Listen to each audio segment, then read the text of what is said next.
Hi friends and families, welcome to Free Baking Class by Elfin. இன்றைக்கி என்ன recipe பார்க்க போகிறோம்னா, baking soda, baking powder, cake shell அந்த மாதிரி எதுவுமே யூஸ் பண்ணாமல் பெர்ஃபெக்டாக ஒரு ஸ்பாஞ்ச் கேக் செய்ய முடியும்னா கண்டிப்பாக செய்ய முடியும். இந்த கேக் செய்கிறது ரொம்பவே ஈஸி, ஆனால் கொஞ்சம் கவனமாக இருக்கணும், அவ்வளோதான். மற்றபடி இந்த கேக் சாப்பிட்றதுக்கு ஸ்பாஞ்ச் கேக் மாதிரியே தான் இருக்கும். டேஸ்ட்டு சாஃப்ட்டும் நல்லாயிருக்கும், பார்க்குறதுக்கும் டெக்ஸ்சராக செம்மையாக இருக்கும். கொடுத்துருக்க அளவுகள் படி நீங்கள் செஞ்சிங்கன்னா கண்டிப்பாக உங்களுக்கு கேக் பர்ஃபெக்டாக வரும். வீடியோவை ஸ்கிப் பண்ணாமல் பாருங்கள், அப்போ தான் உங்களுக்கு தெளிவாக புரியும். கஸ்டமைஸ் கேக் வேணுமா, ஃப்ரெஷ்ஷான கேக் வேணுமா, வீட் ஃப்ளார் ப்ரௌன் சுகர் வச்சு கேக் வேணுமா, வீட் ஃப்ளார் ப்ரௌனி வேணுமா, இந்த மாதிரி எது தேவைப்பட்டாலும் நீங்கள் செங்கல்பட்டில் எங்கே இருந்தாலும் எங்ககிட்ட ஆர்டர் ப்ளேஸ் பண்ணலாம். கீழே இருக்க காண்டாக்ட் நம்பரை காண்டாக்ட் பண்ணி உங்கள் ஆர்டரை கன்ஃபார்ம் பண்ணிக்கோங்க. வாங்க வீடியோக்குள்ளே போகலாம். நான் 1/2 kg ட்ரே எடுத்திருக்கேன். இதோட அளவு பார்த்திங்கன்னா அகலம் 12 சென்டிமீட்டர் இருந்துச்சு. இதோட உயரம் பார்த்திங்கன்னா 6 சென்டிமீட்டர் இருந்துச்சு. அதாவது இது ஹைட் கொஞ்சம் ஜாஸ்தியாக இருக்கும். அந்த மாதிரி ட்ரே தான் நான் எடுத்திருக்கேன். இதில் ஃபஸ்ட்டு நான் ஆயில் க்ரேஸ் பண்ணி எடுத்துக்கிறேன். அது மேலே நான் ஒரு பட்டர் ஷீட் போட்டுக்கிறேன். அது மட்டும் கீழே மட்டும் போட்டது இல்லாமல் நான் சைடுலேயும் பட்டர் ஷீட் போட்டுட்டு அது மேலே லைட்டாக ஆயில் க்ரேஸ் பண்ணி எடுத்துக்கிறேன். ஓடிஜியை 10 நிமிஷத்துக்கு ப்ரீ ஹீட் ஆன் பண்ணிக்கிறேன். டாப் அண்ட் பாட்டம் ராடில் 180 டிகிரி செல்சியஸ் நான் ஓடிஜியை ப்ரீ ஹீட் ஆன் ஒரு பாத்திரத்தில் நான் 3 முட்டை எடுத்திருக்கேன். அதாவது இது ரூம் டெம்பரேச்சரில் உள்ள முட்டை. நீங்கள் ஃப்ரிட்ஜிலேருந்து யூஸ் பண்ணுறீங்கன்னா 3 மணி நேரத்துக்கு முன்னாடியே வெளியில் எடுத்து வச்சு யூஸ் பண்ணுங்கள். அப்போ தான் உங்களுக்கு பர்ஃபெக்டான ரிசல்ட் கிடைக்கும். இந்த 3 முட்டையோட வெள்ளைக்கருவும் மஞ்சள் கருவும் நான் தனித்தனியாக செப்பரேட்டாக பிரித்து எடுத்துக்கிறேன். நீங்கள் இதில் ஒரு துளி மஞ்சள் கரு கலந்தாலும் உங்களுடைய கேக் ப்ளஃபியாக ஸ்பாஞ்சாக வராது. அதனால கொஞ்சம் கவனமாக இருங்க. ரொம்ப சைஸ் சின்னதாக இருக்கக்கூடாது. நார்மல் மீடியம் சைஸ் இருக்குல்ல, அந்த அளவுக்கு பார்த்து வாங்கிக்கோங்க. ரொம்ப சின்ன முட்டையாக இருந்தாலும் அது குவான்டிட்டி பீட் பண்ணும்போது கம்மியாக இருக்கும். அப்போ உங்களுக்கு பீட் பண்ணி கேக் பேக் பண்ணும்போது கொஞ்சம் சாஃப்ட்னஸ் கம்மியாகும். அதனால தான் சொல்கிறேன், மீடியம் சைஸாக இருக்க முட்டையை எடுத்துக்கோங்க. இதை நான் வெள்ளைக்கரு தனியாக மஞ்சள் கரு தனியாக எடுத்ததில் வெள்ளைக்கருவை பீட்ரு ஆன் பண்ணிவிட்டு 60 செகண்ட் நான் நல்லா பீட் பண்ணி எடுத்துக்கிறேன். ஏன்னா ஃபஸ்ட்டே நீங்கள் எக்கு கூட நீங்கள் சுகரை சேர்த்து பீட் பண்ண ஆரம்பிக்கக்கூடாது. பீட்ரு ஆன் பண்ணி கொஞ்சம் ஒரு 60 செகண்ட் நீங்கள் பீட் பண்ணதுக்கப்புறம் கொஞ்சம் ஃபோமாக எக்காக இருக்கும். அந்த டைமில் தான் நீங்கள் சுகர் ஆட் பண்ணணும். கூடவே நான் பொடி பண்ணாத சர்க்கரை, அதாவது பவுட்ரு பண்ணாத சர்க்கரை 90 கிராம் எடுத்திருக்கேன். 1/4 கப் ப்ளஸ் 3 டேபிள் ஸ்பூன் அளவு நான் பொடி பண்ணாத சர்க்கரை எடுத்திருக்கேன். இதை நான் 3 பேட்சாக சேர்த்து பீட் பண்ணி எடுத்துக்க போகிறேன். ஃபஸ்ட்டு டைம் சேர்த்துட்டு கரெக்டாக ஒரு 2 நிமிஷம் நீங்கள் பீட் பண்ணி எடுங்க. அப்புறம் மறுபடியும் ஒரு பேட்ச் சேர்த்துட்டு மறுபடியும் ஒரு 2 நிமிஷம், கடைசியில் ஒரு பேட்ச் சேர்த்துட்டு ஒரு 3 நிமிஷத்துக்கு நீங்கள் பீட் பண்ணி எடுங்க. அப்போ தான் உங்களுக்கு சர்க்கரை மெல்ட் ஆகி கிடைக்கும். உங்களுக்கு எக்கு ஃபோமாக வந்துருச்சு, நல்லா பீட்ரே திணற அளவுக்கு எக்கு நல்லா ஃபோம் ஆயிடுச்சு, எனக்கு போதும் அப்படி சொல்லிட்டு ஸ்டாப் பண்ணிடாதீங்க.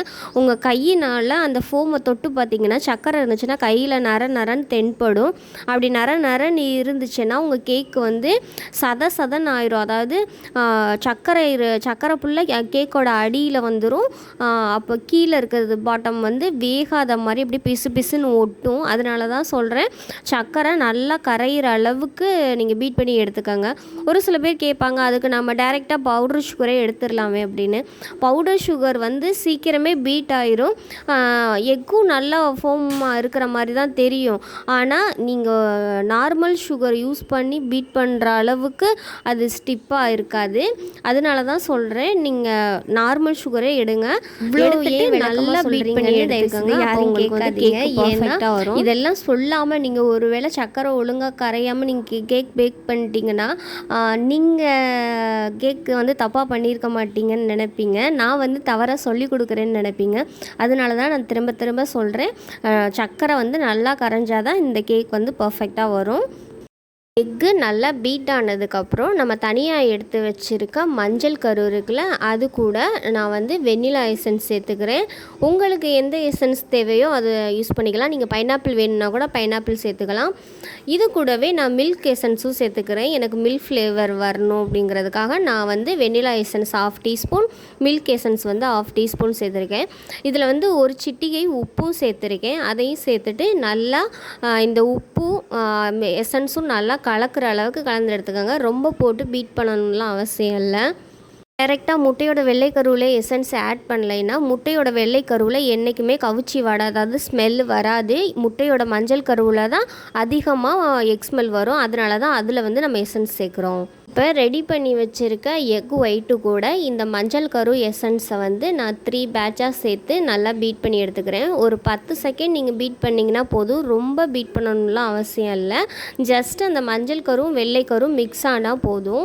நெக்ஸ்ட்டு பீட்டரை ஆஃப் பண்ணிவிட்டு ஒரு ஸ்பேச்சுலா வச்சு ஈவனாக மிக்ஸ் பண்ணி எடுத்துக்கோங்க. ஏன்னா ஒரு சில நேரங்களில் மஞ்சள் கரு எங்காவது கலக்காமல் இருக்கலாம். அதை வந்து மிக்ஸ் பண்ணுறதுக்காக இந்த மாதிரி ஒரு ஸ்மூத்தாக ஒரு ஜென்டலான ஒரு மிக்ஸ் கொடுத்துக்காங்க.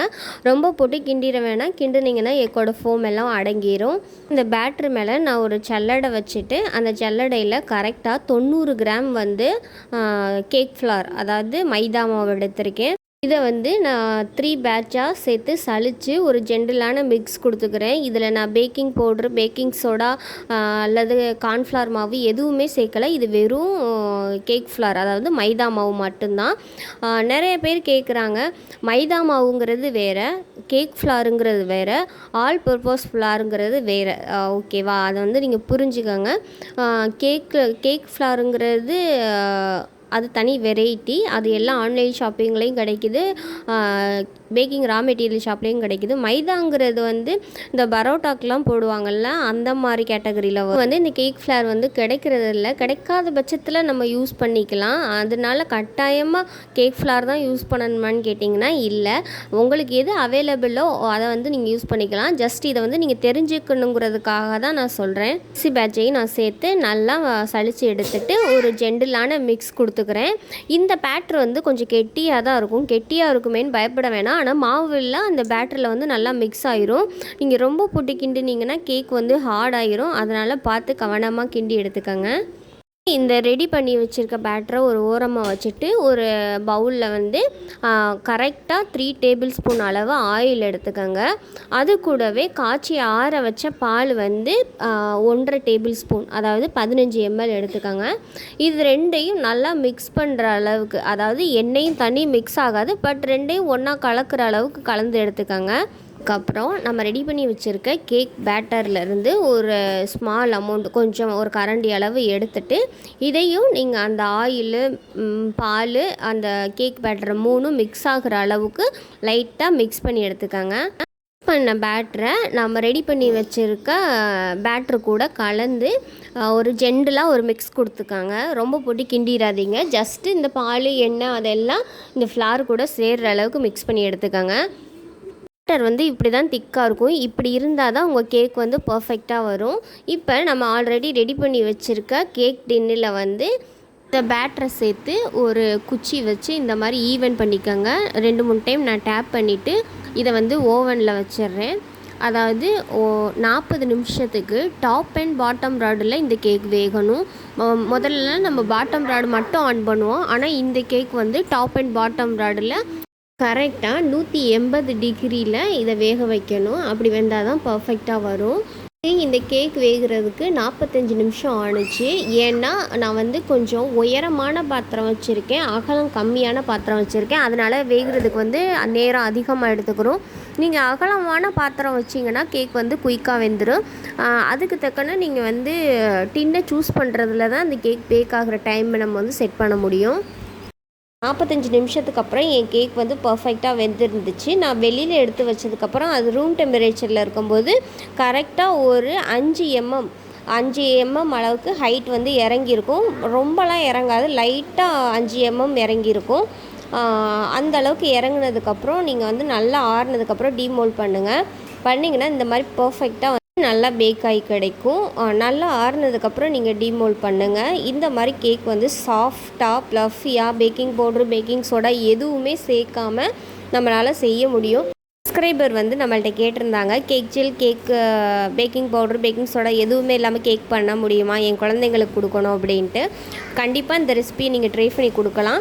ரெண்டாவது பார்த்திங்கன்னா, இந்த எசன்ஸ் நீங்கள் சேர்க்க வேணான்னு நினச்சிங்கன்னா ஒரு 2 டேபிள் ஸ்பூன் அளவு சுகரை தனியாக எடுத்துகிட்டு அதில் வந்து இந்த ஏலக்காவை ஒரு 10-15 ஏலக்காவை போட்டுட்டு மிக்சியில் நல்லா பைன் பவுடராக அரைச்சிட்டு அந்த பவுடரை வந்து சலித்து நீங்கள் பேட்டர் கூட மிக்ஸ் பண்ணி எடுத்துக்கலாம். அப்படி எடுத்திங்கன்னா நீங்கள் எசன்ஸும் சேர்க்க தேவையில்லை. நம்ம 90 கிராம் சர்க்கரை எடுத்துருக்கோம்ல, அதுலேருந்து தான் 2 ஸ்பூன் எடுக்கணும். நீங்கள் வந்து தனியாக எக்ஸ்ட்ரா 2 ஸ்பூன் சுகர் வந்து சேர்க்கக்கூடாது. தகவல் உங்களுக்கு பிடிச்சிருந்துச்சுன்னா லைக் பண்ணுங்கள், ஷேர் பண்ணுங்கள் அண்ட் கமெண்ட் பண்ணுங்கள், சப்ஸ்கிரைப் பண்ணுங்கள். உங்களுக்கு ஏதாவது பேக்கிங் சம்மந்தமாக டவுட் இருந்துச்சுன்னா கண்டிப்பாக கமெண்ட் பாக்ஸில் கமெண்ட் பண்ணுங்கள். உங்களுக்கு நாங்கள் ரிப்ளை பண்ணுறோம். For all.